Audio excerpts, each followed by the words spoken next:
Kıyamet gelecek. İkbarım kıyamet var. Bir kıyamet var, elin cihandar olacak. İza vakatil vakia, ol vakti kıyametin kopullusu vakı olsa, leyse li vakatiha kadibe kıyamet bulanına, hiçbir inkar ettiğin adam ona bozacak ya. Bu at, ananman yerin, kan yerin yüzünde. O dünya gidip gelemem deyip, ne adı tahvir var o yerin yüzünde. Kıyamet, ikbarım kıyamet var. Kıyamet var ferdi. Men öldüm men kıyametin başladı. Peygamberimiz ne diyor? Men mate fakat kâmet kıyametu. Her kim öldü mü son kıyamete başladın diyor. Bir kıyamet olacak, elin cihandan olacak. Asman yarılacak, ile semâun şakkat. Ve idel ardı muddet yer yarılacak. Büyük çökükler hemmedat dolacak. İde semâ ve ide şemsu kuvvet gün binur edilecek. Ve ide nucumun kadaret yıldızlar dağıtlar binur edilecek. Yıldızlar dağıtlar kaçacak. Ve cemi'a beyne şemsi vel kamar gün ayın azim olacak. Asman yer hemmedat göçecek.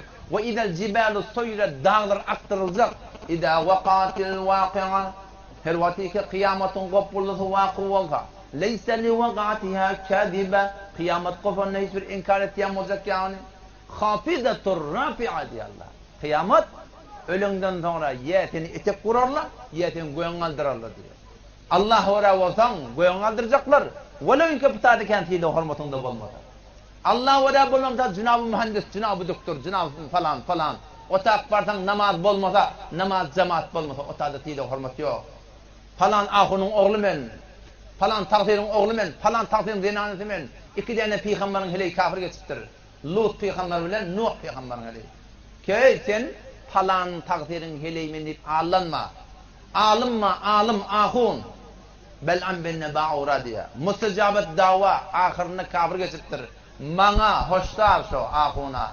Ahuna ahun ilini ağlanma. Sonuna git.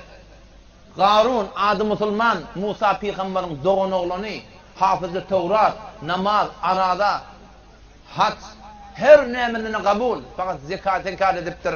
Müslüman bayları hoştan, öy, garibin hakkını kelpiyen, adı Müslümanlığına ağlanma, sen Qarun'un kanunu koydu, hafızı Tevrat, sen hafızı Kur'an ne bayağı? Musa aleyhisselam doğan oğlanı, sen özüre poşte falan ilimde yok, emma kafir geçiptir, ne mi deyip? Huda yok deyiptir mi? Kıyamet yok deyiptir mi? Yok, garibli hakkını iptirir. Ağlanma, Allah Kur'an'ı misal veriyor. Hafizatur rafi'a. Hasan mı olacak? İda rüccetil ardu racca. O vakti köşe yer, kulli yer sırdilecek. Fakat Koşanavak'ta, fakat Gülistan'da, fakat İran'da, fakat Asya'da. Kullu krizimizdir, sandırmadır. İda rüccetil ardu racca. Ve bussetil cibalu bessa. Dağlar dağlar, güç şekliyle. فَكَانَتْ هَبَاءً مُنْبَثَّ Dağlar rize olacak. Aynı bir kubar ya Allah. وَكُنْتُمْ اَزْوَاجًا ثَلَاثَ Siz sonra 3 grup olarsınız diyor. Yani kıyamet gün adamlar bölünecek. Evvelki 2 grup فَأَصْحَابُ الْمَيْمَنَةِ مَا أَصْحَابُ الْمَيْمَنَةِ Nami amallar tağılın verirler. وَأَصْحَابُ الْمَشْأَمَةِ مَا أَصْحَابُ الْمَشْأَمَةِ Nami amallar solun verirler. وَالسَّابِقُونَ السَّابِقُونَ Hem de öğretken adamlar. 3 grup olacaktır diyor. Evvelki 2 grup şunun imanlı adamlar. Bir grup sahabalar ve bir grup sahaban içinden iyine düşen evvelki grup. İkinci grup imanlı adamlar. Ashabul yemin nami amalları sağlıklı verecek bular. Ve ashabul şimal nami amalları solundan verecekler. Allah sizin yardaylarına ediptir.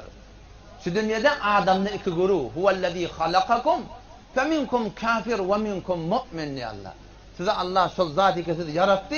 Sizin ne kadarınız mu'min, ne kadarınız kafir diye. Ne mi diyeceğiz yani? Çünkü adam yetisinden imanlı, yetisinden imansız. Arada bir cemaat var, onlara münafık değil diye. Onlar kim? La ilahe illallah Muhammed Resulullah deyip İslam'a oraya yaşamadık adamı.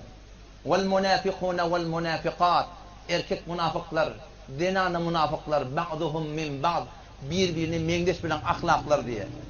Ahlak münafık diyenleri Müslümanlığın arını gezip veren adam. La ilahe illallah diye, namaz diye, arada diye, rekat diye. Ama yüreğinde inkar var. Ganimet bota olur, beter, kat tutup vermedi inkar var.